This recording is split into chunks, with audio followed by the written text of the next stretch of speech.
Welcome to Beyond Reality, hosted by author, publisher, and fringe researcher Rich Wheeler and Wild co-founder and cryptid researcher Gary Spikes Jr. And here we are, folks, segment 3. I want to welcome you guys back. It's been a great ride so far, and we hope to continue that ride with you this evening. As you can see, we're flying the old red, white, and blue behind us because we're bringing the Dogman back to the States. We're going to go ahead and talk about sightings right here in the U.S. Oklahoma, Texas, Arkansas, on up into Michigan, Wisconsin, Illinois, out into the great Northwest, Idaho and Washington. And we just have a few stories we want to share with you guys, and we'll go from there. How you doing, Junior? Pretty good.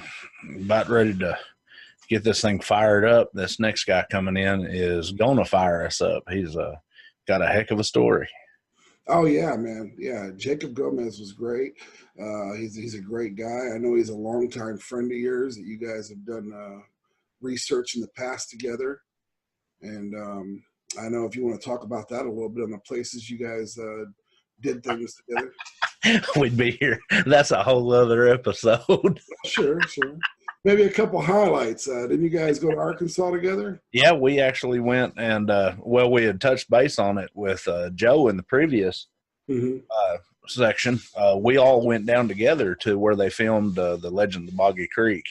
And it turned out we went down there looking for Bigfoot. And I'm not going to say conduitely of what it was, but me and Jacob tracked something, probably about 3/4 of a mile through the woods, and it had the most unique tracks of anything I've seen. They was about 14 inches long, but they was narrow. Where most of the time with a Bigfoot, if you get 14 plus inches, their feet are wide. They're proportionately wider, and this was like 14 inches long and narrow. It was crazy. And what was so funny is we tracked this thing that distance, and all the tracks was plain, and then all of a sudden you kind of come into this little clearing area, and then they just disappear. I mean, literally, it's like it stopped, and it didn't change in depth or nothing. It was like it stopped and planted both feet and then gone. And you figure if it would have jumped either direction, it would have rolled the tracks. It was quite interesting. Yeah, the tracks maybe even would have been had deeper impressions from the pressure of a leap or something to that effect. Yeah. Wow, maybe it led you guys to its gateway or portal. I don't know. It was unique, and we got some. We'll do, if I've still got them, and if Jacob's still got them, we'll bring those out on that Falk episode. We've got some anomalous photographs and sounds from that area. But yeah, it was quite interesting. But I mean, I'll put all that aside compared to Jacob's story. Folks, this guy's literally went face to face with one. Oh yeah. It's crazy. Yeah, it's crazy. I can't wait to hear the story again. That's the thing with Dogman, dude. They're a bizarre phenomenon in the cryptid field. I mean, definitely. It kind of teeters the lines of Bigfoot, because I know we often mention that, where Bigfoot and the Dogman might coexist out in the field, but who knows? Are they friendly? Do they get along? Do they not like each other? These are things we really don't know, and I'd like to, I guess it's with research you can find that out. Also, I know with Dogman, a lot of people sometimes they'll think it's a werewolf or something other, urban legend. I hate to use that word even too, urban legend, but something paranormal. Yeah. The D word. I know that we don't like to use around here sometimes as well. And with that said, I mean, you just never know until you take a deeper look and put the full-time research into it. And I know we don't really do that per se here because we cross so many lines and we're trying to stay active with so many different things on the fringe. Yeah. Guys, I want to apologize for the clattering in the background and the where's he at? And the tail. My little partner in crime's here with me. He's a co-host. He's the co-host tonight. Yeah, man, that's your dog's an amazing guy. And I guess I would say that was your son as well. Yeah, the way it was, as far as I'm concerned. Yeah, he was talking about the diversity. You know, us doing all this research on these things, like we mentioned in the beginning of segment 1, about how much information is actually out there. As we got into checking or looking into the even more modern times and reports, there's such a diversity in the reports. Even, you know, with Bigfoot, you have some diversity, you know, like 4 different types of Bigfoots, and some aggressive, some not aggressive, some bigger than others. Dogman, it's like they're coming at you from like 10 different directions. We got them ranging from like full-blown evil, chaotic demons, skinny, to looking like the werewolves off of Underworld, to big bear looking, broad-shouldered, almost like a Bigfoot with a snout, and just getting people's attention. And there's such a, well, you'd have to say it, a diversity to it. But yeah, no, absolutely. I mean, that's the only word I can really think of. I mean, the diverse stories and descriptions that are told. I mean, to even take it to another level, that there are stories where people said that they've actually been frozen and they've used a mental power. These utilized a mental power that was almost telepathic and was trying to communicate to that person and let them know, you know, like I've even said to you in the past, my whole feeling on it is that they're more of, you know, a prey animal. They're gonna stalk and prey, but they're not gonna pounce on you. They're just they'll let you get a glimpse, and they'll let you know you're there. They're trying to put that fear in you. Yeah. And that almost falls back to the whole demon thing. You know, they can look, but they can't touch. You know, they're letting you know we're here, and they're trying to scare the piss out of you. And but the whole telepathic thing, that takes it to another level, because there's been people documented that they've actually, you know, carried on, you know, a conversation. There was a documented case where the guy, the actual Dogman was telling him telepathically, you know, don't be scared. I'm not going to harm you. Yep. You know, we just happened to cross each other. You know, I'm going to go about my way. You're going to go about your way. And the guy felt at ease. He wasn't even scared. At first, he was startled and scared. But after hearing that, he kind of had a calming, you know, because this thing was, you know, how true is that story? We don't know. Like I said, we're just taking what we find in research and giving it to you. Yes. You know, but I thought that was a great story. And that runs us into, take us out of the South with, we can go up north to Michigan with the Bray Road incidents. Those date back as far as until, I want to say, 1963 was the first sighting, but it wasn't actually reported.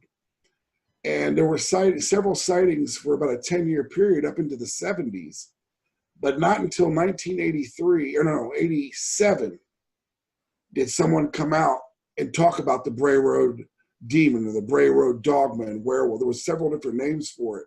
And from about 87 to 93, I mean, people were coming out of the woodworks giving their stories. You know, hey, that they saw one person. It's kind of like that thing. When somebody steps forward, everybody starts coming forward with their stories. Yeah. And the guy from 63 was like, man, I was afraid to say anything because I didn't want people to look at me and say, you're crazy, you know. But he said that he had many run-ins from 63 through 66. Well, it's funny you talking about the Beast of Bray Road, and another diversity was the diversity of the people seeing it, stretching from kids to police officers, to farmers, to businessmen, even people that just traveling through the area. And that's a good thing you bring out, is the police officers, they actually filed reports about it. Because there was one officer of the story I was reading about that he had pulled somebody over, and while he was up there talking to him and issuing the ticket or what have not, something ran right between the two cars across the road. And he said it sounded like a dog or something big, and he didn't know, but he felt like, he said the hair on his body stood up. And when he got back in the cop car, he started putting a spotlight out there, And he stayed around a little bit after the car had pulled off, and come to find out, he did see a dog-like or wolf-like creature that was standing on two, bipedal. Yeah. And he hit his lights and was gone, you know, so. And you're talking about the Beast of Bray Road. There's a lady that put together, I think, a series of books, 2 or 3. If anybody wants to read her books, it's pretty awesome books. Matter of fact, one of the name of the books, the name of one of the books, is the Beast of Bray Road. They made a movie similar about it, but her name is Linda Godfrey. She put together a lot of information. But in another thing you were saying too about them running in between the cars, if y'all will remember back in between, in the first section of this, I talked about the sighting. We're going to jump back south in Oklahoma, where it ran in between the 2 cars driving down the road. My thought on that, and you mentioned it again, is it's almost like these things want to be seen at times. Mm-hmm. It's weird. And then you was talking about the guy that it was communicating with him telepathically. Mm-hmm. You trace that back in history. You mentioned it earlier in the segment about, in India, the tribe of them and trading with humans and mm-hmm. and such. It's almost like there's like maybe different clans or different tribes of these things or something, like they were saying. Some are more aggressive than others. Right. I even want that you went back to that. I think that Indian clan was one of those who did. They were of a higher intelligence and they could use telepathy. And I think that's how they broke in. Well, they said, they'll communicate. And once they let you know that, hey, don't fear us.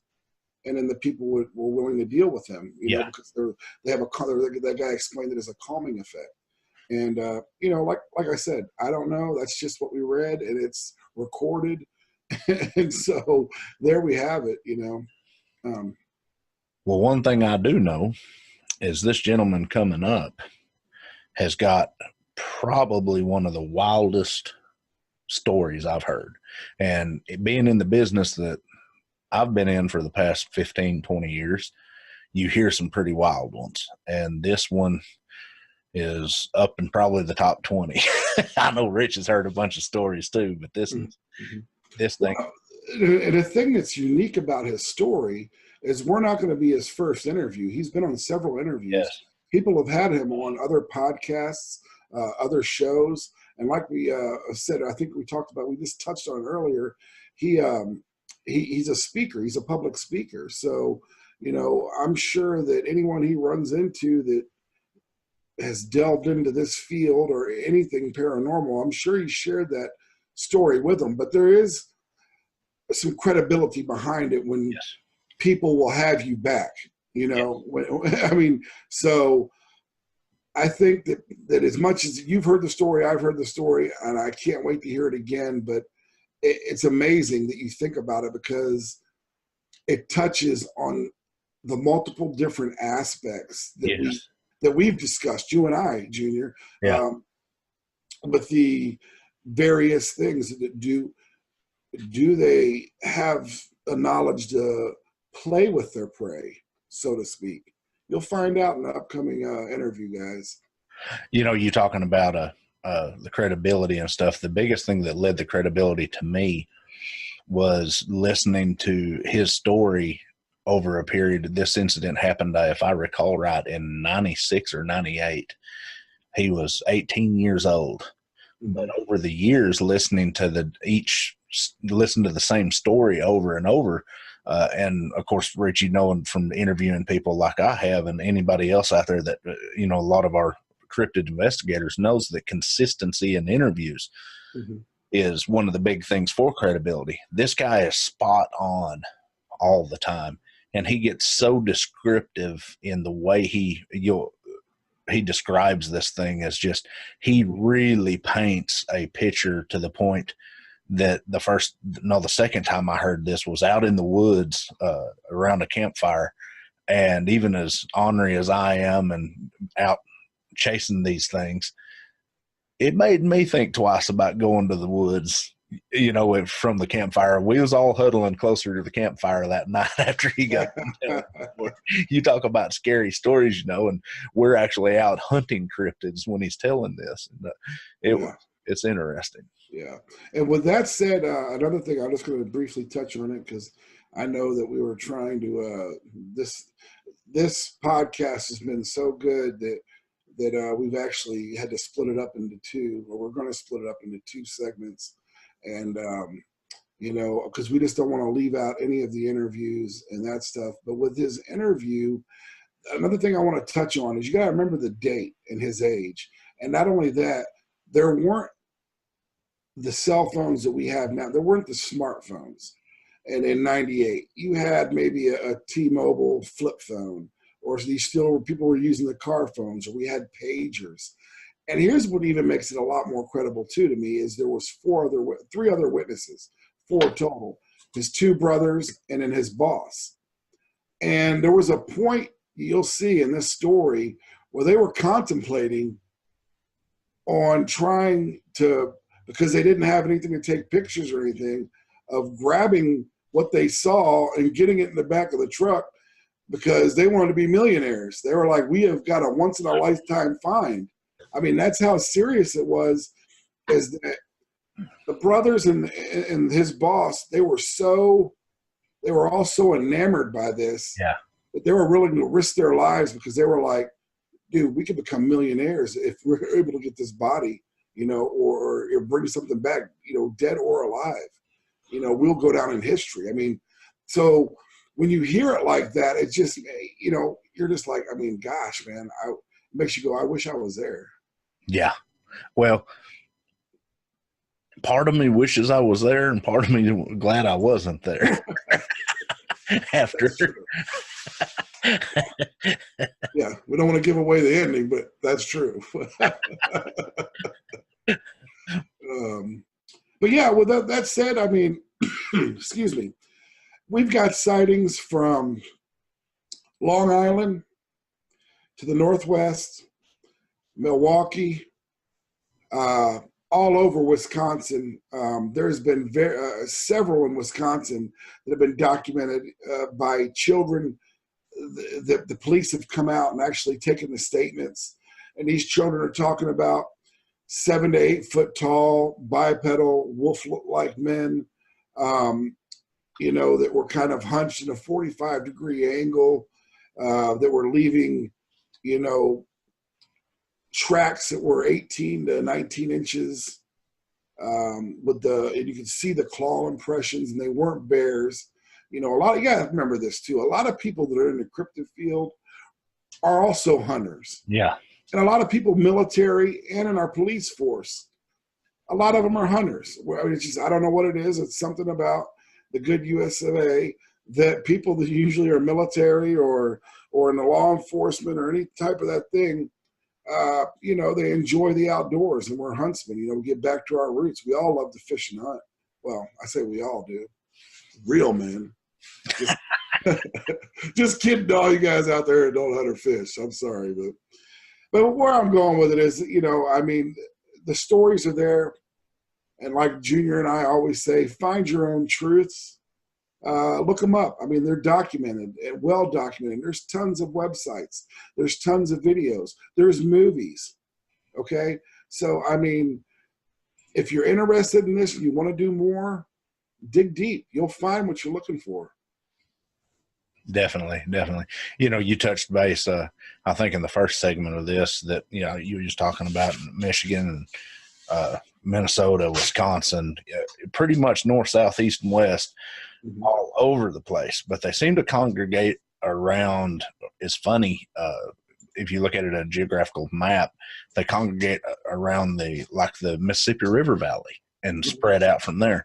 But I was just sitting there thinking about running through some of them that I had researched in my head, and it was these things being around graveyards. I don't know why, but there was a big consistency of these things around graveyards. Maybe because it's quiet there, or maybe because, as we would say, the whole demon thing. It's weird, but I was just running a few sightings through my head as you was talking, and it was most of them you can think around the graveyards, and that's an area that I'm gonna, as a cryptid investigator and paranormal, I want to kind of look into a little bit more. maybe there's a point there that they cross. Right. That's a great point, Junior. You got my mind thinking now too with when you said the Mississippi River, and if you think about it, the way it flows and it's laid out, I mean, it's right up there through Illinois, the Michigan, Wisconsin, up into Minnesota, Wisconsin, Michigan, all of them. Yeah, down through Tennessee. I mean, yeah. Wow. Yeah. And it's funny if you look on look at maps and stuff of them and put it on a map, they're like thick right in towards the Mississippi River, and then they start thinning out as they spread out until you get to Oklahoma and Texas. I don't know what it is about Oklahoma and Texas. There's a bunch of sightings, and I had covered some of those earlier segments. A bunch of sightings in Oklahoma and Texas, and then there's like another hotbed out in the Navajo area, out in Arizona, but that could be that'd be a whole nother show there. They call that one. And there's been plenty of sightings in Yellowstone as well. I know we didn't mention much of that, but there are actually people that have videoed or got pictures out of the Yellowstone area. And now we do have plans for this down the future to talk about it, but I want to say that there are cave paintings and even glyphs in some of the caves of the Grand Canyon. Yeah, out at the Hope area. That actually depict not only giants, not only spacemen, but dog-headed creatures. Yeah. So it's crazy. You say it all the time, Junior. It's funny how everything just comes right back. It all entrenches and circles itself. And I mean, it just kind of fits like a puzzle at the end of the day. With being the I won't say religion because it's not a religion, but the philosophy of spirituality that I am, everything comes back in a circle.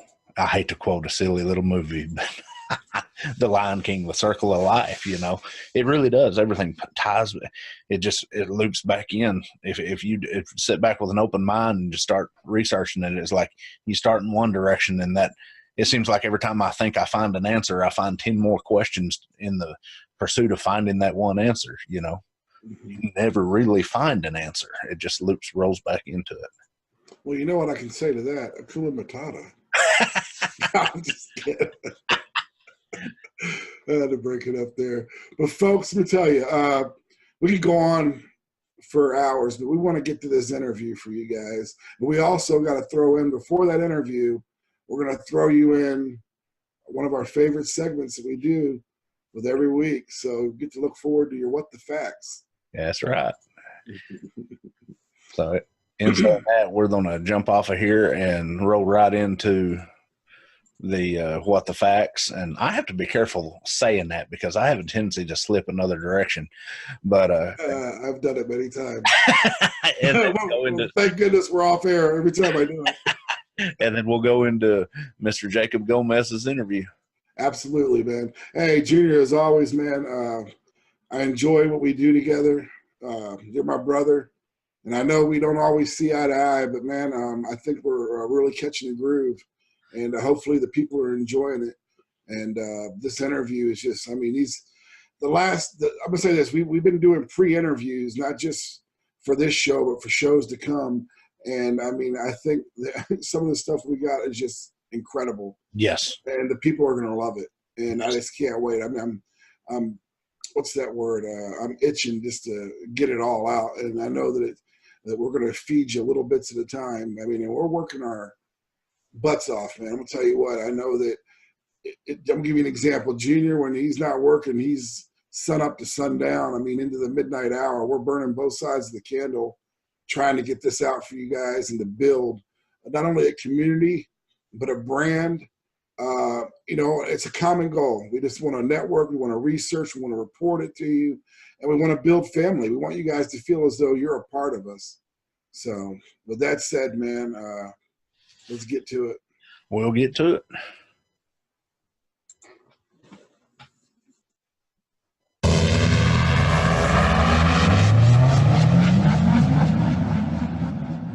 What the facts? Hey, it's that time of the segment again, guys. During the show, we got a good one for you this week. You see what's behind me, right?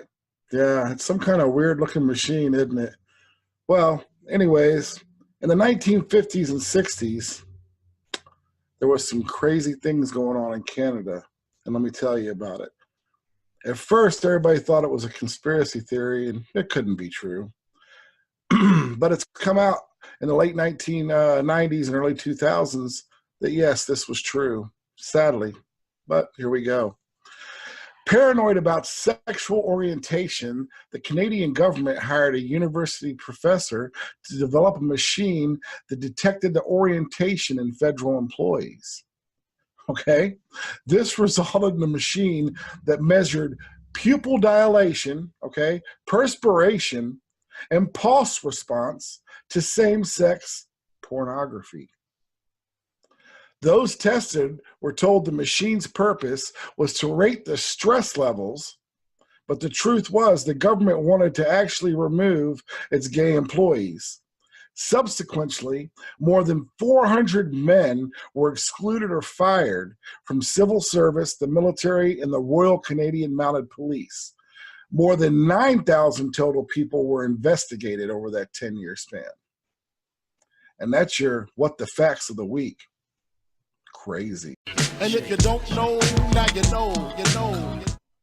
Oh, dude, I can't believe it. Hey, we've actually I just got a message from some buddies of mine that with the SBA. They are in the field right now. He's got signal. You want to give them a shout and see what they're up to? Man, let's do that. That sounds awesome.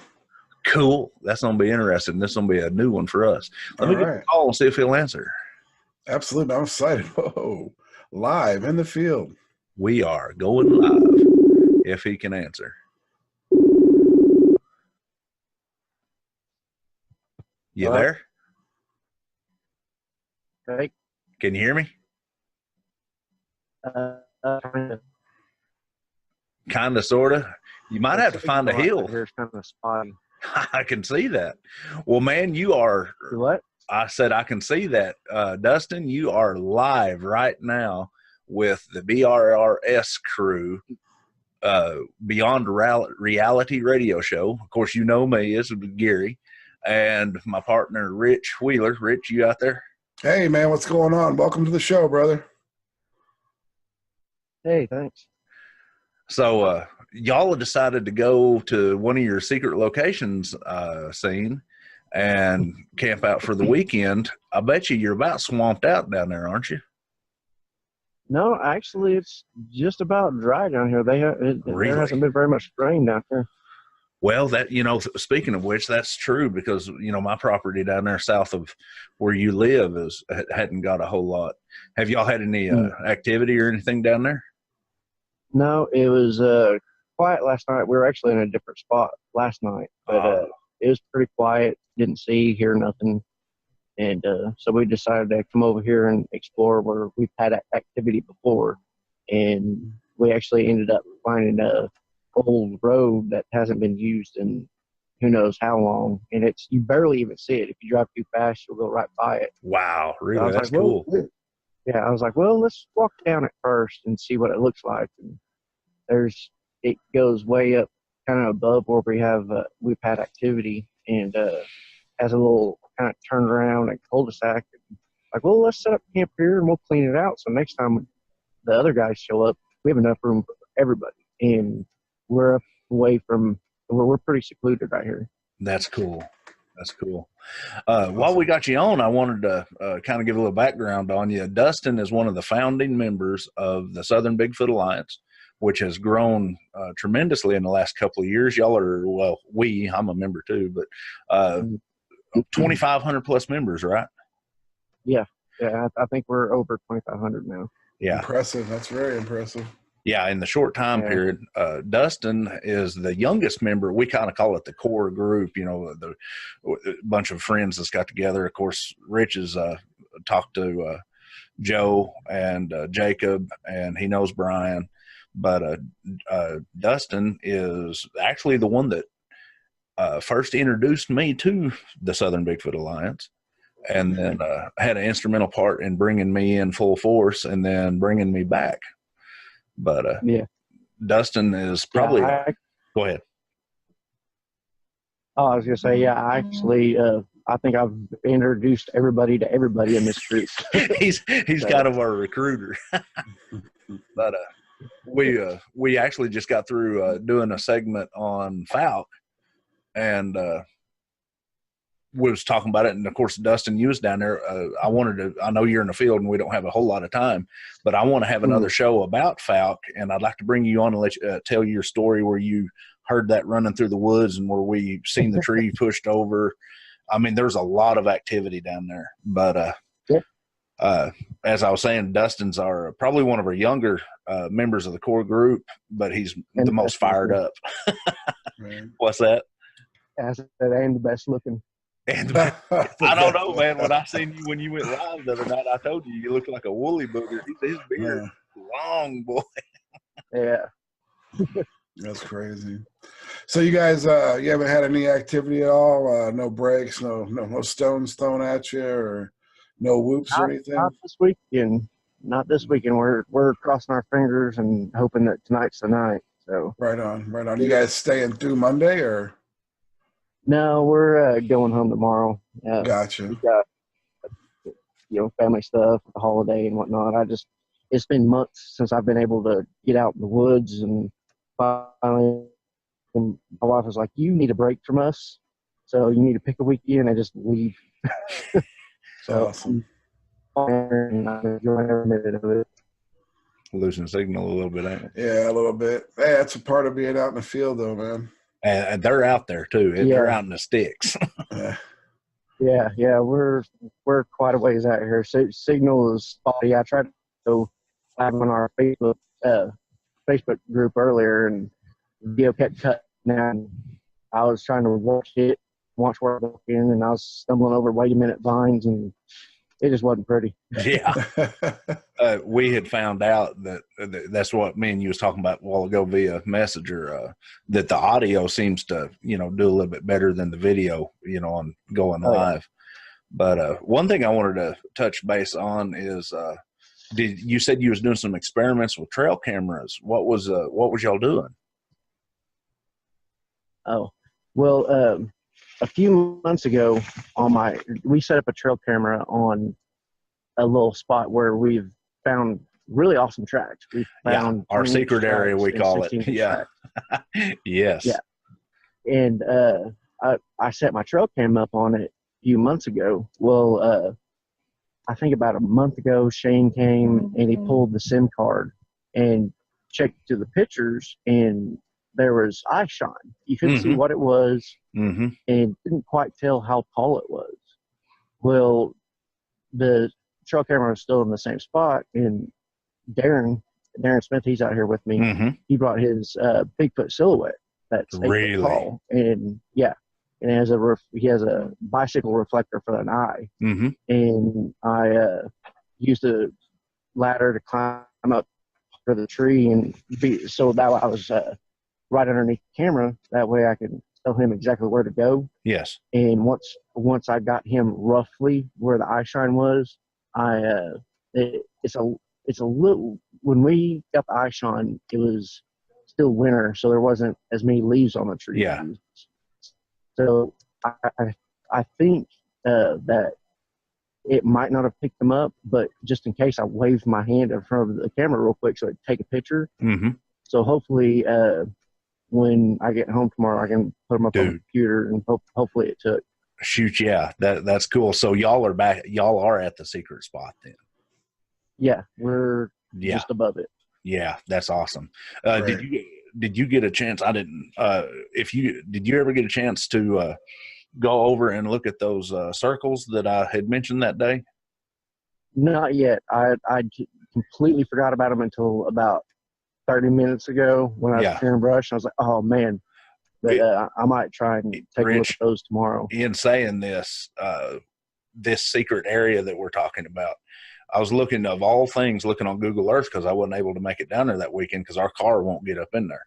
and I have to walk them when we go. I've been down there 3 times, but probably, what do you figure, quarter of a mile away, maybe?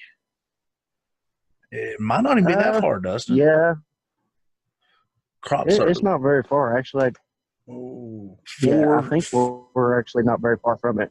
4 symmetrical, and guys, I will actually pull this up and post it in the comments on the show. 4 symmetrical, asymmetrical circles in the middle of the pasture. In saying that, the first time that I went down there, I'll post pictures of, well, that might be a little bit rated too graphic, but I found 4 calves that had been ripped apart by something within 300 yards of this area. And Dustin, I wanted to, you was kind of breaking up and I interrupted you. Could you go back and tell the sizes on those casts and stuff that you found, and how many that they found? I wasn't there for cats. Well, as a group. You still with me? How big they were? Yeah, how many and how big? You're cutting out real bad. How many casts, how many tracks, and how big? Oh, we've gotten 20-inch tracks and 16-inch tracks. I think the very first time we found them, there was 3 tracks, and those were the 16-inch. And then the second time we found them, it was the 20-inch tracks, and I want to say there was 2 that time. And then the third time when we found tracks, it was a mix between the 20-inch and the 16-inch. The 16-inch walked down one way, and the 20-inch came the other way. And I believe there was a total of 9 tracks that time. And it was so wet and cold out here that we tried to cast all of them, but I think only 3 of them made it because it was just too wet out here, and they ended up breaking apart and being real brittle. And I think we still have 3 left. But, I think we got the 2 of Brian's, and then the 1 of Shane's. And didn't Papa Bill have 1 too? Yep, he has 1. That's what I was thinking. So a total of like 6, 7 casts, and we'll get images of those and post them on the website and stuff for everybody to see there. If you want to see them and a lot more information about them, you can go on Facebook page to Southern Bigfoot Alliance and ask for an invite. And they're all posted there. They've got live shows from out there. Lots of good information. Lots of good guys. And Dustin, if you want, I know you're busy. Could you give, I know are you still taking reports and stuff for people for the group? We all do. All do. You just gotta, if you go on in the group and you can click to see who all's in the group. I forgot exactly where in the settings you have to go, but it'll show who all's an admin. Yeah. And it'll be me, Shane, and Brian. Yeah. And it's Shane Church, Brian Hewlin, and Dustin Clark. Just click on one of us and send us a message. And awesome. Good info. Yes, sir. Awesome. That's great, man. Well, man, we're glad that you came on the show. We're excited up here. Get out there and find the big hairy man. Sounds like you're having fun doing it. I wish I was with you. Absolutely. Yeah, enjoy yourself, man. You guys stay dry, and hopefully you get something shaking tonight, man, that's going to make it all worthwhile. Yeah, thanks. Yeah, me too. I'm hoping for something big to happen. Nothing's happened in a while for me. So well, you're definitely in the prime area. Yeah. And we've only got one way out, so yeah. There's more truth to that than there is literally only one way out of there.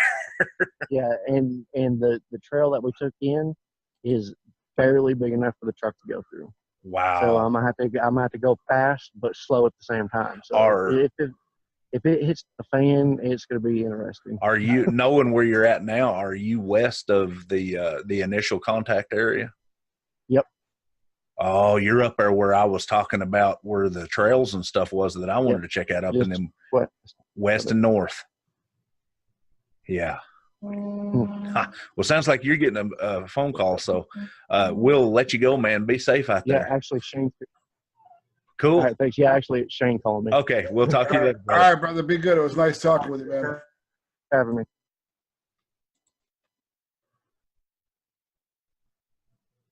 Well, that was interesting. We're still recording to kind of do a little follow up on it. This area down there is pretty interesting, dude. It's real restricted. There's only a few of us that go in there, but a lot of activities come from there. But that is awesome. Have you guys ever had any Dogman encounters in that area, or has it just strictly been Squatch? So far, Squatch, but that area, I've got to be real careful what I say about the general vicinity. Has been known to have Dogman reports in it. I will say this, that one of the reports that I spoke of in the show, I don't want to say too much, is within 30, 40 miles of there. So it's a pretty good hotbed in that area. Yeah, that whole area is not only, and it's kind of funny that we're saying this, is not only Dogman and Sasquatch, it's ghost, it's a lot of bad stuff's happened down there. And like I said, I can't give away the location because people figure out where it's at, and I hate I get it, but let's just say that it's an interesting location. But Dustin's a fired up cat, man. He's a good guy. He if there's something out there to find, he'll jump in and find it. Oh, without a doubt, I'm sure. Well, we're fixing to have to roll right into Mr. Jacob. Oh. Well, I'll tell you what, let's take a quick break or a quick intermission, and then we'll jump back on and give him a call.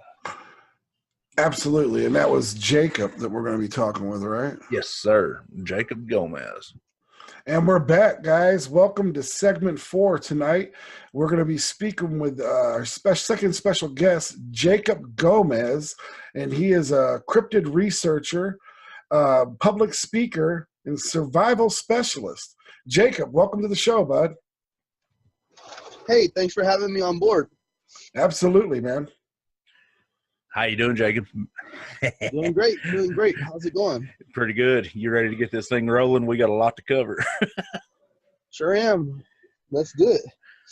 Well, Rich, I think me and Jacob, we've known each other quite a while now. We've been in the woods together. Once again, with let's just say that we've got the same mud on our boots and had crazy stuff happen to us. Rich, I'm going to have him go straight into what got him started, not in the paranormal, but in the cryptid side of it, because his paranormal goes all the way back to his childhood, if I'm remembering right. But Jacob, why don't you tell us about your well-documented and how would we say? Now, folks, when I say this, Jacob has been on multiple podcasts about this incident, and it has been on multiple different forums. Jacob is also a public speaker, so once he gets rolling, we're just going to step back and let it have it. But Jacob, just roll right into your first sighting of the Dogman, brother. Okay, for sure. So this happened back in 1998, okay? Just for everyone's information, back then the cell phones did not have the capabilities they have today. As a matter of fact, I didn't even have a cell phone because they were like bricks. No, I mean, we had pagers at that point. Bricks in the pockets. Yes, right. If you catch my drift. So the only one that had a cell phone was my boss. So there was basically what happened is I was working in construction back then, right? It was me, my 2 brothers, and my boss. And we had a job to do in Dallas. I was living in Waco at the time, and we were just starting off, you know what I mean? So my boss decides he's going to pick us up at like 5 in the morning. We're supposed to be there at 4:30, but he's running late. Picked us up at 5 in the morning. We take off, right? It's around 6:30. We're running behind time, and the sun's coming up, and we had just passed up. We got out of Waco, and we're on I-35 northbound, okay? So the sun's coming up, and you can see pretty good now, right? It's basically sunrise, sorry. And you have Hillsboro, okay? If you're leaving Waco, I-35 northbound, you're gonna hit Hillsboro. We passed up Hillsboro, okay? We're in between Hillsboro and Italy, okay? Or some people might call it Itasca. Yeah. But I mean, I call it Italy because that's the way I see it. Anyhow, there is like what we thought was a bear laying on the side of the road, okay? So basically, my boss says, "Hey, look at that." He goes, "There's a bear laying on the side of the road." I said, "Really?" I said, "There's no bears in Texas. Get out of here." He goes, "No, really, right up there, right there." I said, "Where?" He said, "Right there on the right side." And as we're coming up on it, I went, "Oh my God, it is a bear." I said, pull over. We got to see this." It had to have got hit by something because it's laying right on the side of the road. You know, back then they got them little what they call the dummy strips, you know, where it goes, and then you have the small emergency lane and then the grass, right? Oh yeah. And it's laying halfway on that asphalt, okay? Mm-hmm. So we come up right up on it. He puts his blinkers on, right? The hazard lights, and he pulls up next to it. And so the first thing I noticed that threw it off from being a bear was that it had this long tail on it, okay? When we was coming up on it, it had a tail that came out of it, and it curved up, and it was longer than my hand. And the only thing I can describe it to look like is, if you ever seen them stray dogs walking around and they have a little tail that's curved up, and it's real smooth on the backside and bushy on the back end of it, it's like that. That's what it looked like. And it came straight out of this animal, and I was like, whoa. I said, "Hey, well, what type of bear is this?" I said, "This ain't no bear." I said, "Look at that. You see that tail on it?" He pulls up next to it, and he's like, "Wow."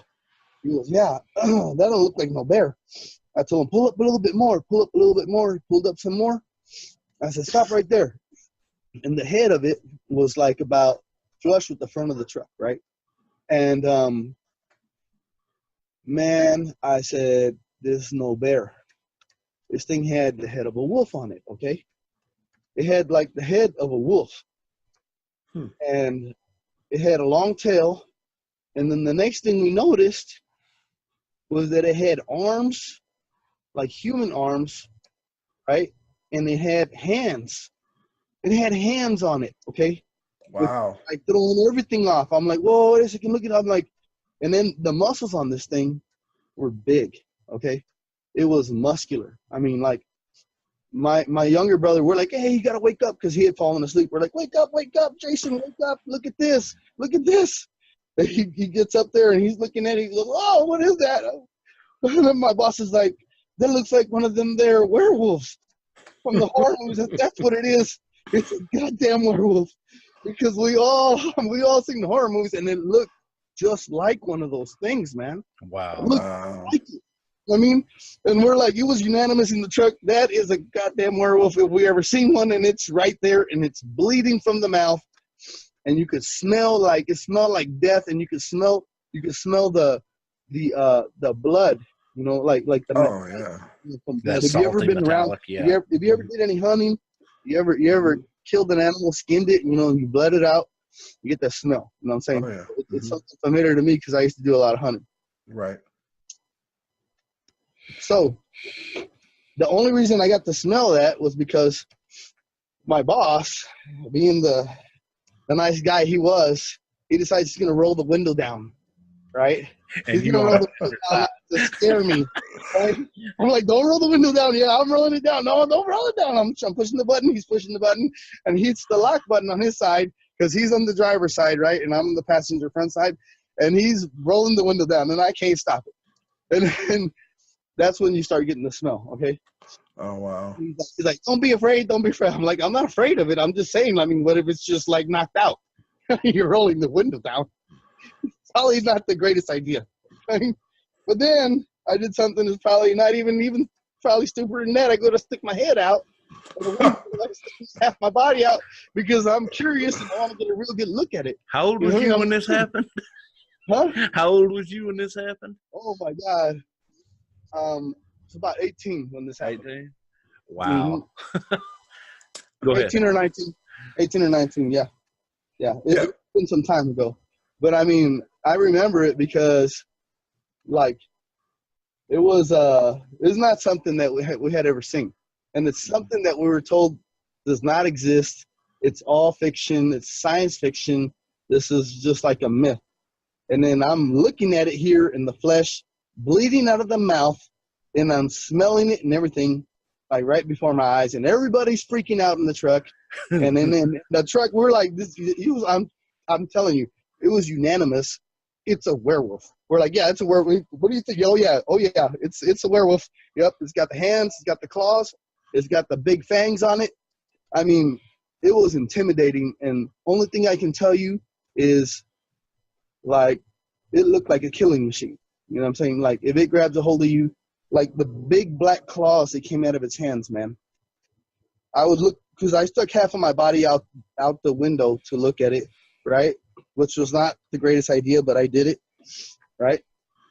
To get a better look at it, because I wanted to see, like, what its feet looked like, what, you know, because we were still rolling when we came up on it, so I didn't get that good of a look. But we sat there for like 30 minutes contemplating what to do, and this time I'm sticking half my body out the window. I'm looking at it in detail, okay?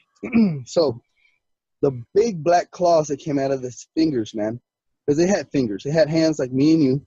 Wow. And they had big muscles. And then, like, the muscles were so big on it that I remember when we woke up, my younger brother, Jason, look at this, look at this. He looked at it and he says, oh my God, it's deformed. It's deformed. And we're like, it's not deformed. He says, yeah, it is. Look at its arms. I said, man, he goes, look at its arms. It's got, like, you know, he goes, they don't look right. I said, that's the muscles. The muscles were so big on its forearms that they rippled across. They came up and they rippled across. Okay. And several ripples, you know what I'm saying? And I mean, they came up, they like rippled across. So the muscles on this thing were so big that it didn't look right. It looked deformed from the muscularity on it. It was just, wow. They were big. You see what I'm saying? So my younger brother made a comment that it was deformed. I'm like, no, son, like, that's how strong it is. You understand? Mm-hmm. Muscles on this thing are rippling off of its body. Okay, that's power. That's not deformity. Okay, like, man, yeah, that's pure power, man. Yeah, it's raw power. Yeah. And then the claws came out from as soon as the nails came out from it joined solid just past the fingertip, and then when it joined solid from the finger, it came down, I would say probably 1.5 inches, and then it went from 1.5 inches to a fine point and about 6 inches outward and downward curve, and you could see a sharpness on the bottom of it, and almost the claws were solid black. And the hand was black also, huh? Yes. So as a matter of fact, it had like a reddish, brownish fur to it. Okay, and then on the stomach had like little white hairs that were coming out of his stomach here and there, and the claws on his hand came down to a fine point. Understand? And you could see the sharpness. You can see the sharpness on the claws. Wow. Now, was there padding on the hands at all, or they're just like our hands? Like they had, like the palms of the hand. Was it like ours, or was there padding, or? No. It looked like our hands. Like our hands. Wow. Like it had hands, and they had wrists, and they had elbows, shoulders on his body. You know what I mean? Mm-hmm. So you're saying big. From like the upper torso out looked like a human's with large muscles and claws on the hands. Yeah, well, yes, to a certain extent. Wow. It had a lot of hair on his chest. Yeah, so it was hard to see the chest, but you could tell that the chest had these muscles on it. Right. It was laying on his side. It was laying on its right side. You see. One thing I want to ask you: he was laying on his right side, so he would be facing the road. He was, yes, exactly. So his head, half of his body was on the grass, half of his body was on the pavement. Wow. You see, I say pavement was really asphalt. It was on the asphalt. His mouth was wide open. Its gums were peeled back. You could see all the teeth, and you could see the fangs was what stuck out more to me than anything. Yeah. Because these things, his mouth was wide open, and then like I'm a carpenter, right? So, and I've been doing carpentry like for a long time. You know what I mean? I used to do that when in between my school breaks. You know, I'm basically the summer, when I was in the summer, I would go do some carpentry, and that's what we're doing. We're going to do a demo job in Dallas. Anyways, the fangs shot out about 6 inches from the gum line outward. Okay, they went down and they curved inward slightly, and they came to a fine point, and they had a sharpness on the back of it. You could see a sharpness to it. Okay, and then the bottom had the same thing. Now, in between, from tip to tip of the fangs, okay, it looked like it could fit over my head. You see what I'm saying? Like it could just fit over my head and just bite my head off. Like I imagine meeting this thing. I was like, you know, when you know, I was sizing it up like I do everything else. And then I was like, man, all I ever carried on me was some knives, you know, or axe. And I don't think, you know, that was going to do anything to this thing. It was like the size of the truck laying down. You see what I mean? And we're in a Ford F-150 extended cab, which was like one of the big trucks back then. Couple of quick things, Jacob. When it closed its mouth, do you think the teeth would stick out of the mouth, or would they actually close inside? Would it be? No, I'm pretty sure they would stick out. That's what I was wondering. Was that length of? Yeah, I'm pretty sure they would stick out, like close to probably maybe a saber tooth or something like that. Yeah. You'd probably see the teeth sticking out past the gums. And then in the front, the fangs. Not the other teeth. The teeth in front were small. Yeah. And they were also pointy. They were pointy and they were sharp, but they were small. And the ones in the bottom in between, they were small too. They were not that big. I mean, I say small, but they were small compared to the canines. To the big ones, yeah. I mean, one other quick question for the listeners out there. When you pulled up next to it, say gauging the height of it to the length of your truck, what do you think it would be? Because, you know, something laying down, it's hard to measure the length. I mean, the height of it. Yeah. How long do you think it was compared to the truck? So the feet were about in par with the back of the bed. You know what I'm saying? Like, you know, where the bed of the truck was? Yeah. The feet were around there. And the front of it was like towards, it was past the front tire, right? Close to the bumper of it. And I had even asked them to fill up a little bit more so I could see it better, right? And so this thing to me was about the laying down, okay, was about the size of the truck. So you're talking about if that thing was on 2 feet, we're talking about 9 to 10 feet tall. Yes, possibly, yeah. Yeah, no, without a doubt. I mean, that sounds right in the range. I mean, people have said anywhere from 7 to 12 feet tall, and other eyewitnesses that have come across them. So, I mean, that had to be a mature one as well, it being that big and with the white and gray hairs on its underbelly. So I'm guessing it was dead, obviously. Well, you know what? That's the crazy thing about it is that we were contemplating my so it was me and my 2 younger brothers because I'm the oldest one, right? So the brother that follows me, his name is Justin. He was like, hey, he goes, we're gonna be rich. It's a goddamn werewolf. Let's go sell it. Let's put its body in the back of the truck and go sell it. I said, hold on now. Oh, wait a second. I said, oh, wait a second, man. I said, you see the blood? It had a steady stream of blood still coming out of its mouth, man. Okay? It's still shooting blood out, and it's a steady stream. And I said, and you see his stomach? The stomach looks like it's rising, and it falls, and it rises, and it falls. I said, to me, whoa. Now, there's got to be a heartbeat, and if the stomach's rising, it's probably breathing. So, getting out there, he goes, no, it's dead. He says, I got an idea. My brother says, I'll grab it by the feet, and you grab it by the head. Why do I got to grab it by the head? I feel like, you know what I mean? What the? Say, you should have told him, how about I grab a wrench and knock it over the head? So it's like, unless I had a gun to empty the clip in his head, I'm right. Not the damn. I was like, how about we don't get out of there? My boss was like, yeah, get out, throw it back in the truck. I said, what? The damn thing's bigger than the truck. How is it supposed to fit in the bed? It's probably 1,000 pounds. You know what I mean? Wow. Now, was there any other cars out there? Huh? Were any other cars passing by? There was cars driving by.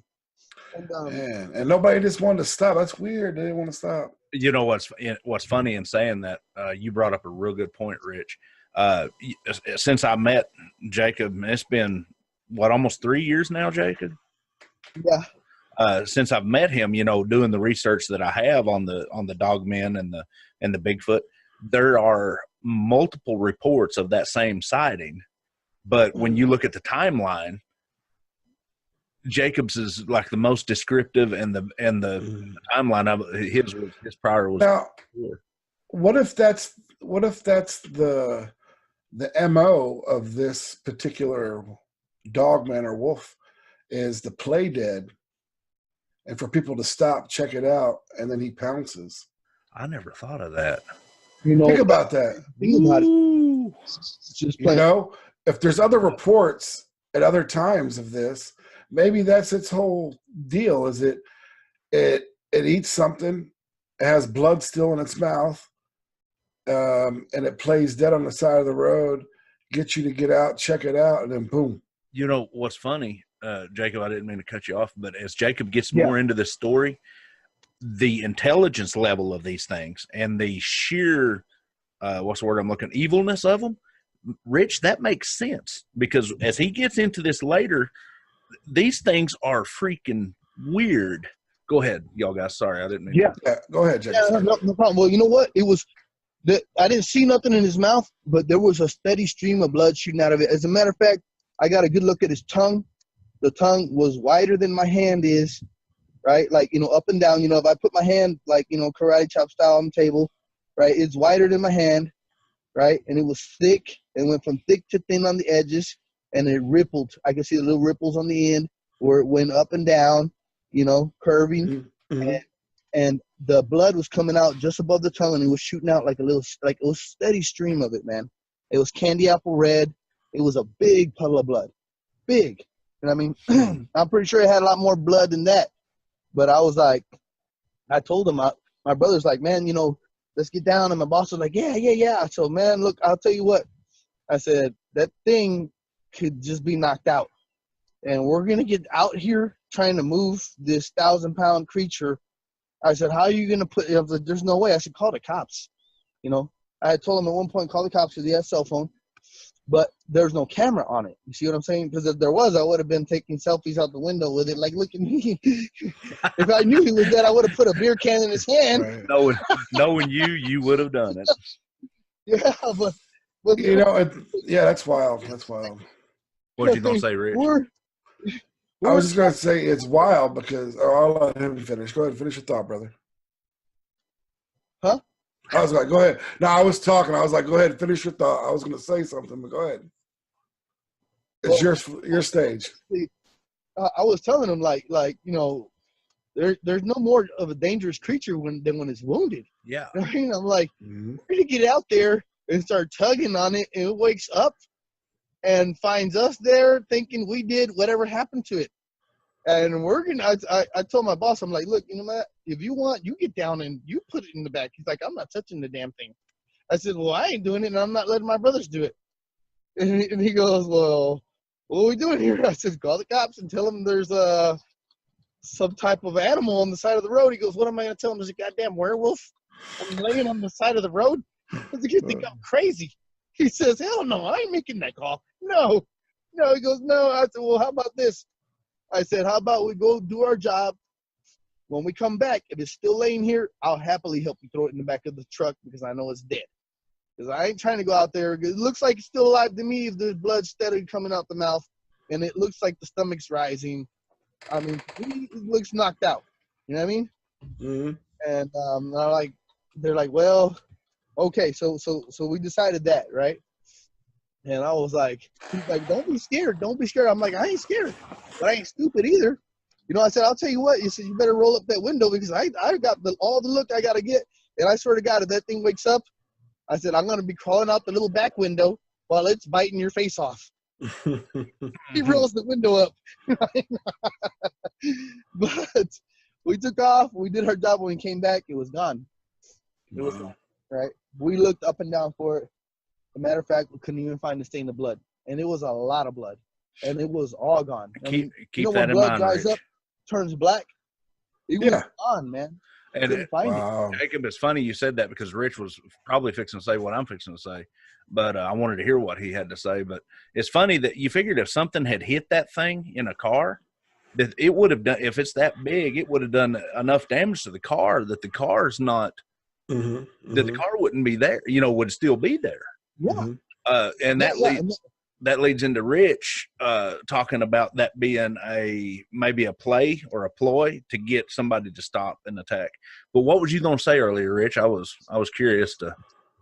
Oh, I was just going to say that, it's stated that the intelligence of Dogman is, that of a high IQ on a normal man. So for them to do that, even though most of the times you don't hear them attacking people, they put the fear in you and let you know. They'll track you and let you know you're being tracked, and they just never act on it. But in this case, maybe this one was a little more, towards the evil side, and that was his whole get up. He plays dead on the side of the road, gets innocent innocent people to stop, and he pounces or at least puts the fear in them. And everything you just said leads right into what's coming up now. Jacob, take the So, it was gone, right? It was gone, and we're thinking, damn, someone else beat us to it. They got the body, or maybe it had like wolf friends out there that dragged the body off, licked up the blood. I don't know. All we know was that it was gone. The blood was gone. There's no trace of it left, okay? So we're like, damn, we missed out. Someone else got it, and they're claiming $1 million, and we're, high and dry. And I sort of was kicking myself in the rear because I thought, well, hell, maybe we could have tried and, did something. But I thought it was alive, man. I swear to God. Like, I'm not stupid, I do hunting, and I know if there's blood coming out of it, it's got to have a heartbeat. You know what I mean? Right. Yeah, especially if blood is still like squirting out or leaking out. Yeah. And you saw, absolutely. It was a steady stream, like you could see it shooting out the mouth. Straight out from the back of the mouth, right over the tongue, just a steady stream. It was steady stream, and it was candy apple red. So I thought it was alive, and I wasn't about to go out there. We didn't have a gun. All I had was a pocket knife, and I know goddamn well the claws on that thing were bigger than my pocket knife. Okay. So yeah, it was a bad idea. We did think about it there for a minute, but then I was like, hell no. I got to watch out for my brothers, and I'm not going to be wolf lunch out there. Screw that, man. So we took off. We couldn't find it. Took off. We went on with our lives, right? 2 days later, me and my brothers went out to the movies with some of our friends. We got home around 12 o'clock at night, right? And so, I had two brothers, so we're going to be getting in our arguments and our fights, you know what I mean? I don't know if you ever had siblings, brothers or sisters, you know how that goes. We're going to have disagreements. So we got home, and then I had bought some brand new shoes, you know what I mean, some Jordans. And my brother, they still had the paper, right? And I was like, hold on, I was going to wear those to a party. Like, they still had the paper in them. Like, if anyone's going to mess them up, it's going to be me. Take them off, And then he didn't want to take them off, and so he walked out.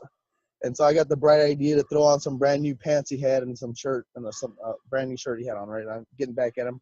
Well, I'm changing, and then I hear outside a howling. I hear something howling, and it's a faint howling, and I'm hearing it with the window closed. I'm hearing it through the window, and I said, whoa, what is that? And then I hear it again, and this time it sounds closer and it sounds louder. I'm like, whoa. And then I hear it again, and it's closer and it's louder. I said, whoa. The first thing that came to my mind was what we saw on the side of the road, right?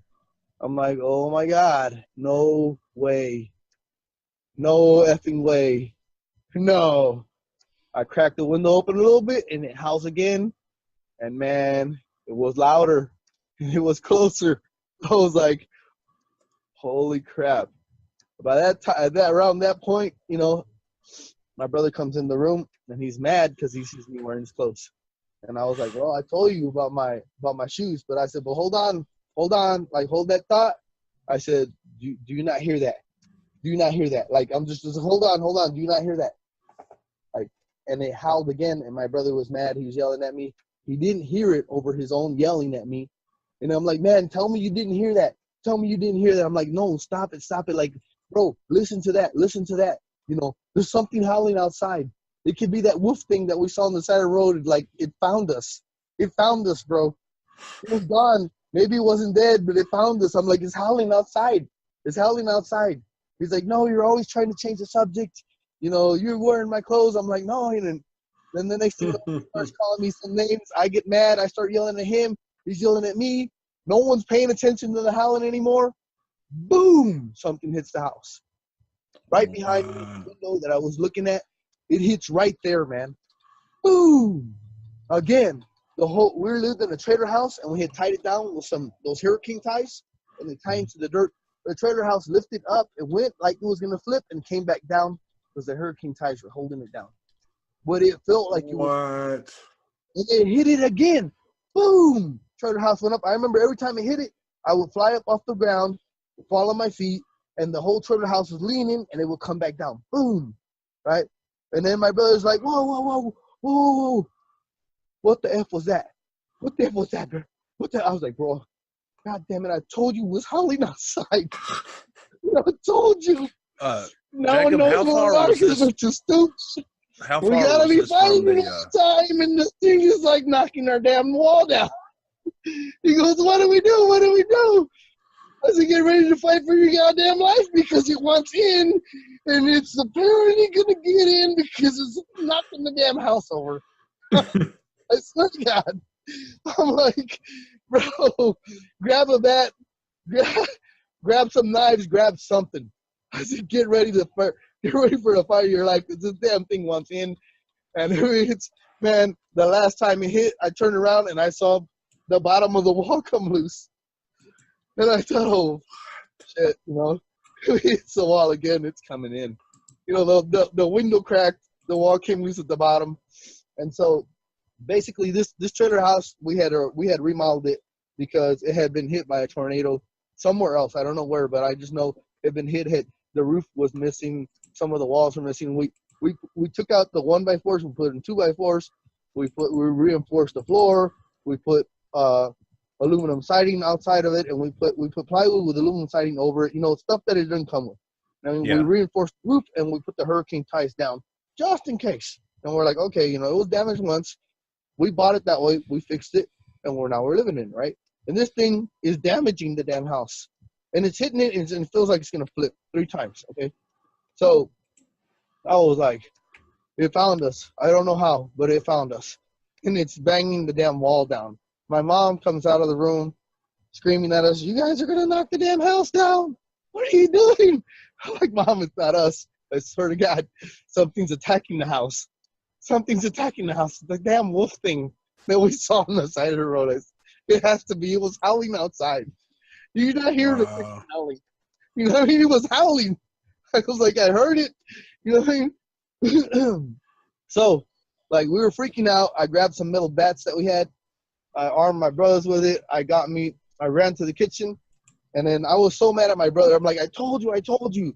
Maybe if we were quiet, it wouldn't have found us. But no, we got to be screaming, yelling bloody murder. And now the thing found us, and it's knocking the wall down. It's all your fault, I told him. I took his shirt off, and I threw it at him. And I like, ran to the kitchen, and I put a couple of knives in my pant loop, my belt pant loops, right? I put one on I found the biggest ones I could find. I put one on the right, one on the left, and I grabbed the bat, and I said, look, I told him, the room's too small. If it breaks in the room, it's going to kill us. You know, we're going to die. And I don't want to just go to sleep waiting for it to kill me. And I'm trying to fall asleep and die in my sleep. Fuck that. I told him, excuse my French.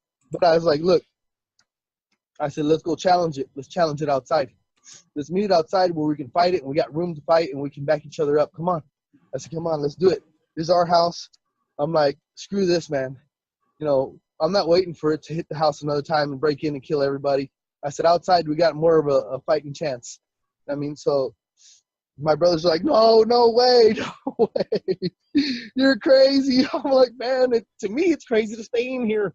If it breaks, it's too confined. It's going to kill us, man. I'm telling you. We got to go outside and face it. Let's go. Let's go. They're like, no. I said, okay, well, I'm going. I said, I walk outside, and my younger brother locks the door behind me, right? And I said, you open the door when I tell you to. If I come running back in, you better be there to open the door for me. I swear to God.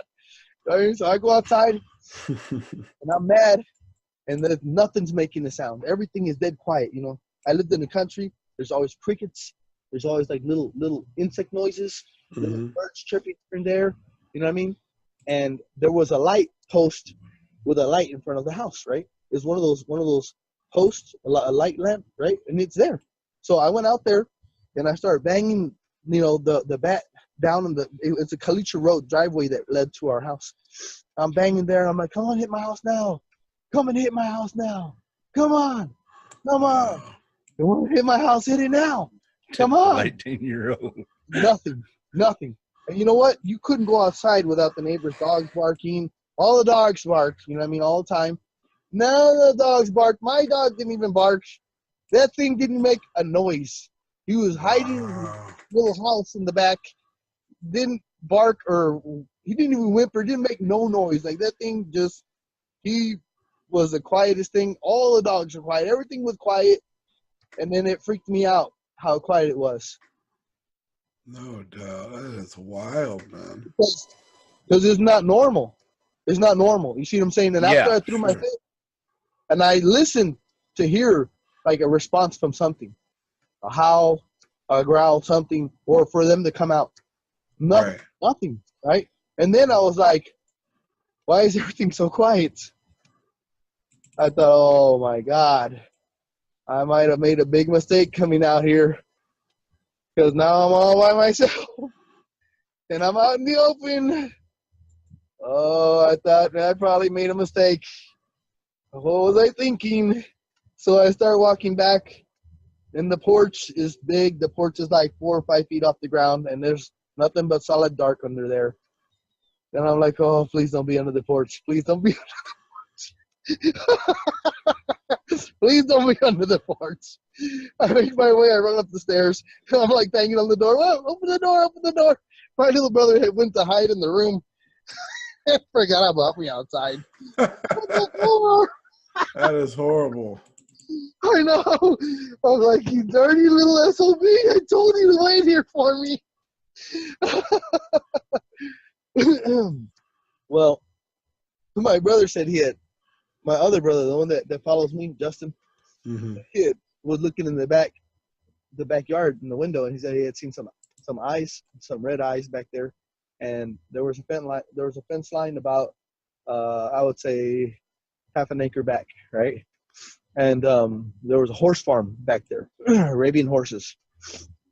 Really nice to see them, like in the sunset and the sunrise, right? They run back and forth. Oh yeah. Anyways, right back there by that fence line that split our property up from that horse farm, he said he saw the red eyes and he heard coyotes, and he said that he saw that wolf thing running with the coyotes, and it was running along the fence line, and it went running down towards my uncle's place, right? And then I came in. He's like, "Oh my God, it's in the back! It's in the back!" Well, I was yelling in the front, and I didn't hear. It was back there. He says, ran off. Okay, all right. You know, we sort of made a prayer, and we all slept real close. We slept with our bats and our knives, and we woke up the next day. So my uncle banging on the door of my house, and he's yelling and screaming, "Open the door! Open the door!" And my uncle is not this type of person. You understand? My uncle's type of person, real calm, collected, the nicest person you ever meet. So that was real way out of his character for him to come in the house. And then I opened the door. What happened? What's going on? He goes, I'm going to kill it. I'm going to kill it. It's dead. I said, what are you talking about? What are you killing? He goes, your dog. Your dog is evil. He said, he killed all of my pigs. He killed my rabbits. All of my animals. It just killed them all. He said, didn't even eat them. He just killed them to kill them. He ripped their guts out, and it bit their hindquarters off, their face off, and it just sliced all their guts open, and they're everywhere, and they're all dead. and it's your dog. Your dog did it. I said, no, it wasn't, Uncle. I said, he's in the back with a big chain in his house. He goes, let me see. I ran to the back, and my dog was hiding in his dog house, and who would come out? I'm like, he's been there all night. Well, he better not get loose because I'm going to kill him. I'm like, it wasn't my dog. I swear to God. He goes, well, what killed all my animals? I said, I don't know. Something was like banging on the wall last night. He goes, well, something killed him. And it killed everything, and I'm convinced it was your dog. I'm like, my dog's been chained all night. He's right here. You came and I was asleep. You know what I mean? Come on. Oh, my God. And that's what happened. You know what I mean? Wow. All I can say is that was super intense. Now, that to me shows it was playing dead. It got a whiff of you guys. You didn't fall for its scheme, so it said, I'm going to put the fear in them anyways. Yes. And it tracked your scent. It got to your house, and it showed you that I can get you anytime I want, but all I'm doing is letting you know that I'm here. Which is funny you're saying that, Rich, because earlier before you knew about all this, you know, in the show here, you was talking about you had been reading about how these things would follow you and not really get you. Yeah. And then that's the reason I said, no, listen to the rest of it. It rolls consistently into what Jacob says. And then as we do more research, and of course, we've both done this here over the past few weeks getting ready for the show, that there's a lot of consistencies in these stories. Very. I mean, that's why I brought up the most consistent thing that I've found that it almost mirrors every story that's identical is the fact that it'll creep on you. You'll see it. It'll let you know it's there. Then it's gone. But then you'll feel something still around you. And then before you know it, excuse me, it's back on you again. Yeah. So it's just putting that fear in there and letting you see it for brief moments, brief seconds, saying, I'm here. And if I really wanted to do something, I could do it. Yeah. Yeah. And you know, I think you're onto something there because I go out to the woods, you know, and I like living outside the city limits because it's peaceful to me, and I make all the noise I want. I turn up my music as loud as I want. I can put all the parties I want, and there's no cops coming to like shut the party down or tell me go to sleep. You know what I mean? So I like that, and then I like the tranquility of the whole thing. You see what I'm saying? Mm-hmm, mm-hmm. So I always the yin and the yang of the country, tranquility, and you can do what you want. Yeah. You can make it as loud as you want or as quiet as you want. You know, yeah, exactly. And so to me, I like that. But the only downside to it is like everywhere I go, there'll be some howling outside my door, outside my house. Just yesterday, there was something howling at me, and then I used to get so mad at them, and I used to scream and I used to yell, "Come on, Dan, come on!" You know what I mean? Mm-hmm, like, mm-hmm. do something, just not stop it. And then so I sort of got over that, and then they will come and they'll howl. I'll hear packs of them howling outside the wood line from my house, and I started howling back at them, and they will howl back at me, and I'll howl back at them. And just yesterday, something came and it was howling at my house, and I howled back at it. It howled back at me, and that's about it. And then and it just goes away. So now it kind of has a connection with you, maybe. Yes. You know, whereas it might be the same one over and over. And he might be bringing his pack back to you, and not in the sense that he knows that he already made his point, and more that he thinks, oh, I'm just going to continue to terrorize. But then maybe he's like, maybe I like this guy. He's howling back. He's calling for me. He's not afraid anymore. You know, and once you're aware, that's the thing. Once you become, I say spiritually aware, because a lot of these things are right under our nose, but people that are caught up in the world don't want to open their eyes to the fringe or to the things that really do lurk behind, turnover stones or behind shadows. Once you become aware of these things, they're going to be more prevalent in your life. Yes. You know, you'll be able to spot things, and it's not just the chupacabra or the Bigfoot or the Dogman or any of these things. It's also the things like, you know, the spirituality, whether it be spirits or other things of that fact. just you're more in tune with everything. And now that you're aware, you see what the average eye won't catch. Yeah, and that's the crazy thing about it. It's like even me and Gary had some encounters with these things. Yeah, I was fixing to get into that. I told him, I said, look, man, I don't know what it is going on. I don't know what it is. But every time I go, these things seem to appear somewhere. Somehow. You're going to hear a howling. You're going to hear a growl. Yes, sir. They come around. I said, I don't know. Just like, well, I like, be careful, watch your back. You know, I'm not paranoid about it, but I mean, there's telltale signs. They let you know they're around. You know what I'm saying? You can feel the presence. Everything goes quiet. Yeah. That's one of the telltale signs. Everything goes dead quiet. There's not, the insects don't even make noise, which is weird. Mm-hmm. It's funny. And then you'll hear a howl, or you'll hear the noise in the background. Then you know they're there. You know what I mean? And they want you to know they're there. They'll make the presence known. They're not really afraid of anything. You know, if they want you to see them, they'll come out. You know, it just depends. To give a little bit of credence to this, me and Jacob has been out in the field probably 9-10 times over the period of the last 3 years. But every time we go, and now folks, you got to understand, this is spread up across 3 states. We went to Falk, Arkansas, and I heard howling. We went to an area in southeastern Oklahoma that I'm not going to give the location out. We heard howling. We heard in Falk, Arkansas, we took pictures and seen one. I'll have to hunt that up so I can post it in the link. We seen pictures of one looked like a dog at night sticking its head out of a thicket. It was everywhere we have went. We have had some kind of, not only per se Dogman, but strange activity with, I call him Mr. Ghost Man over here, because I don't know what it is. It's maybe like Rich was saying, maybe you're tagged or something. I don't know, but like I said, once you become aware, this is everything. Like we've always said, Junior, is everything ties back together. Oh yeah. In the end, like it's a circle of life. So once your eye is open to anything spiritually paranormal, then your ears, your senses become more sensitive.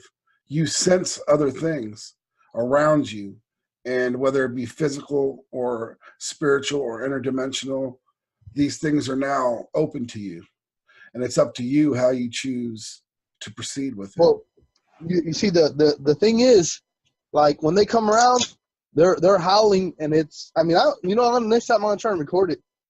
I'll record it so you guys can hear it. They come around, they howl, and like I got a girlfriend, and she was like not believing me, right? And she's like, yeah, whatever. I'm like, I swear to God, like hang out with me long enough, you can experience and hear something. And yesterday we were out here on my back patio. It was like 12 o'clock at night, and we're drinking the beer, and as we're talking, we hear a howling. It sounds like about 30 feet from my house, and it howls. And I said, whoa, you hear that? She goes, well, what was that? I said, I told you. And it howls again. So then I howled back at it. It howled at me. And then it left. You know what I mean? And I was like, tell me you didn't hear that. I told you. I was like, you hear long enough, you're going to hear it sooner or later. They come around. I mean, absolutely. All I can tell you is that they do come around. That's for sure. Well, Jacob, we hate to say this, but we are running up on our time limit here. We want to have you back in the future and talk about the whole Falk experience. We didn't have enough time to get to it today, but definitely want to have you back on here. Absolutely. Go ahead. I was just I enjoyed it. It was great. Yeah, very interesting. Thanks for having me on, guys. I appreciate you. Hey, we appreciate you coming on, man. And it's good touching back base with you. I want to. I was talking with the earlier part of this show. We was interviewing, of course, Joe, and we're talking about doing me and Rich coming down to Texas. And we need to get all of us together and do like an out in the field live show. We should. I know a spot. I know a hot spot where they're at. If you guys would like to come down. Yeah, man, we'd love to do that. We'd love to we'll set something up, man. We got nothing but time. We'll look to get something going in the future when we come down there to Texas. We could do some live feeds, man, some live shows. I know Junior's up for it. He loves being on the outdoors, and I'm ready to get my feet. I'm ready to get my feet down there and hoot and holler back at something. Yeah, Jacob knows all about me in the Sounds outdoors, jumping off in the middle of a swamp with alligators, huh? Yeah, or me running out to a big patch of poison ivy. Yeah. Well, Shane brother, was like, it's poison ivy. Don't run out. yeah, we're gonna jump off of here. We appreciate you. We thank you, and we'll get this show posted here as soon as we can in the next day or so. Okay, excellent. Hey, I appreciate you guys. Appreciate you, brother. Got me a line, and we'll get together. Wow. All right, man. Be good, Jacob. God bless. It was a great interview, and I know on behalf of Junior and myself and everybody at BRRS, man, we look forward to working with you in the future, and thank you for coming on. Thank you. You guys have a great day. You too. All right, bye-bye. All right.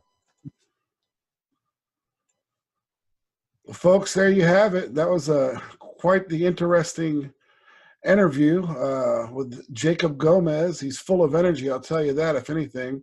And I enjoyed that, Junior. That was a good story. I wish I could have heard the other one. But, man, that guy can tell a vivid story. He was painting it in my head. Very. And that, Jacob, you're going to kill me for this because we're actually doing a little after show deal and we're still recording.